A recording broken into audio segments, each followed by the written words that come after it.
নাজবুল, জাকসু নির্বাচনের সবশেষ কি তথ্য রয়েছে আপনার কাছে জানাবেন একটু আমাদের।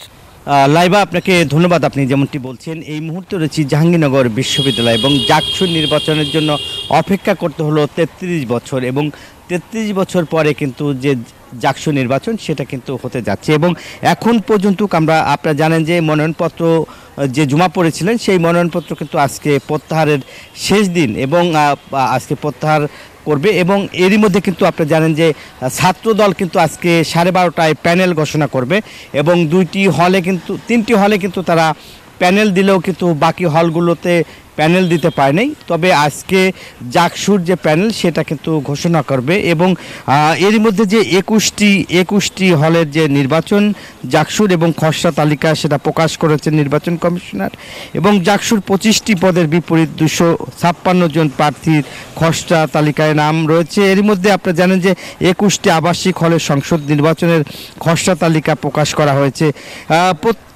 15টি পদে কিন্তু যে আপনার 315টি পদে বিপরীত 481 জনের তালিকা রয়েছেন এবং বলা হচ্ছেন একই সঙ্গে কিন্তু আজকে যেহেতু যে এই তফসিল ঘোষণার পরে যেসব প্যানেলগুলি রয়েছে তারা কিন্তু প্রত্যেকেই এখন নির্বাচনমুখী এবং উৎসবের এখন যে আমেজ সেটা কিন্তু এখন ছড়িয়ে পড়েছেন। এই ছিল জাহাঙ্গীরনগর বিশ্ববিদ্যালয়ের জাকসু সর্বশেষ। ফিরে যাচ্ছি স্টুডিওতে।